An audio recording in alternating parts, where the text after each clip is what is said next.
इमरान अली साहब, इस वक्त अगर लबनान का महाज देखा जाए और एक तरफ ये देखा जाए कि सफरा जो है वो बैठ के मुज़ाकरात कर रहे हैं और उसमें हिजबुल्लाह की नुमाइंदगी शामिल नहीं है, तो ये मुज़ाकरात किस हद तक पायदार होने के इम्कानात हैं? ये मुज़ाकरात हैं ही नहीं, ये तो एक शैम है। अच्छा, एक तरफ एक जंग जारी है और शदीद मज़ालिम हो रहे हैं इसराइल की तरफ से, तो ये सफरा का मिलना बेमानी है। इट इज़ रिडिकुलस एंड इसका कोई फायदा नहीं है।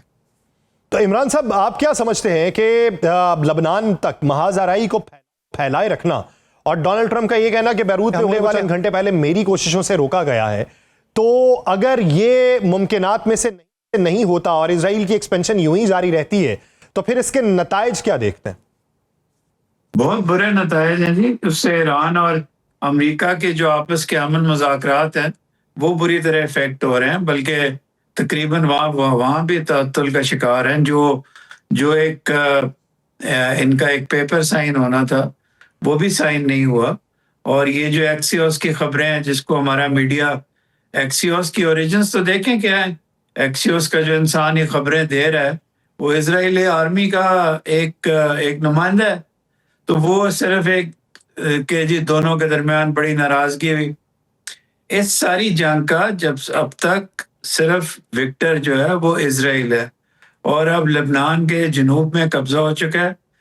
सुफरा बहुत मामूली लोग होते हैं कि आप उनसे अमन एक्सपेक्ट करें। अगर अमन करना हो तो आपको लेबनान की पॉलिटिकल लीडरशिप का, अमेरिका की पॉलिटिकल लीडरशिप का और हिजबुल्लाह के नुमाइंदे या ईरान के किसी नुमाइंदे को शामिल करना पड़ेगा।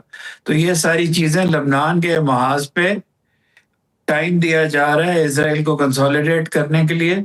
और उसके बाद फिर जब अगर ये इनके दरमियान एक MOU साइन हो जाता है ईरान और अमेरिका के दरमियान, उसके बाद जब सब्सटेंटिव डिस्कशन शुरू होंगी तो उस वक्त जनूबी लेबनान पे के ज़्यादातर खित्ते पे इसराइल का कब्जा हो चुका होगा। आपने खुद अभी अपने इंट्रोडक्शन में बताया कि कितने लाख लोग बेघर हो चुके हैं। अब जब इजराइल की आर्मी वहां पैम्फलेट्स गिराती है तो लोगों के पास जाने की कोई जगह ही नहीं है, वो निकल के कहीं जा ही नहीं सकते। तो वो इंतजार करते हैं कि कब उन पे आगे बम गिरेंगे। तो इस महाज पे ये लेबनान और इजराइल के महाज पे तो टोटल वॉर जारी है। और उधर भी दूसरी तरफ भी आपने देखा कि जितना डिले इन्होंने किया है ये डॉक्यूमेंट को साइन करने पे, अब रोज या ईरान पे हमला होता है, ईरान कुवैत और बहरीन पे हमला करता है। तो दिस कैन गो रॉन्ग। अच्छा इमरान साहब, आप क्या समझते हैं कि क्या कभी हिजबुल्लाह इजराइल में बराह रास्त मुज़ाकरात हो सकते हैं? वो तो कतई तौर पे मुमकिन नहीं है, तो फिर उन मुज़ाकरात के लिए दरमियानी रास्ता क्या है और इजराइल को अज़ाइम से कौन रोक सकता है और किन वजूहात की बुनियाद के ऊपर?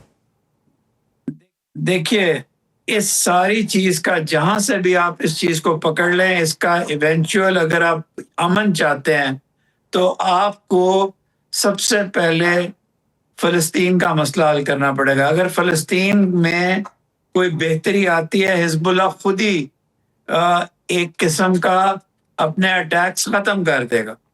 तो जब तक आप वहां नहीं जाएंगे, हिजबुल्लाह मुज़ाकरात नहीं करेगा और इजराइल बमबारी करता रहेगा। बमबारी से कभी 70% गजा के ऊपर हमला हो चुका है, कब्जा हो चुका है।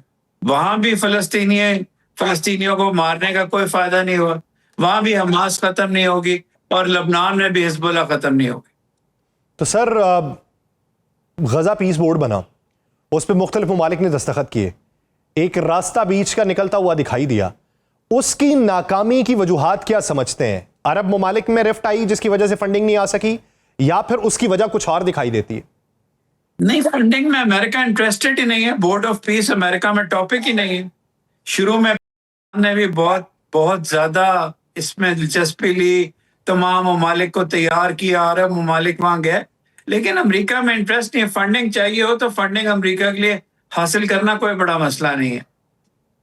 तो सर, उधर से तवज्जो हटने का मतलब क्या था? गजा पीस बोर्ड बनने के मकासद के अंदर अगर नाम देखे जाएं तो कुछ ऐसे भी लोगों के नाम थे जो बिजनेस टाइकून्स थे, जिनका काम ही ये था, तो उनकी तवज्जो फिर वहां से कैसे हट गई? उसके पीछे की वजह क्या नजर आती है?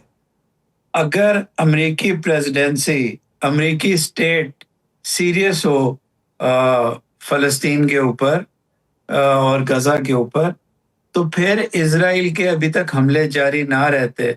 उनकी आर्मी एक गेटो है, उसमें भी 70% जगह पे काबिज ना होती, उसको अमेरिका रोक लेता।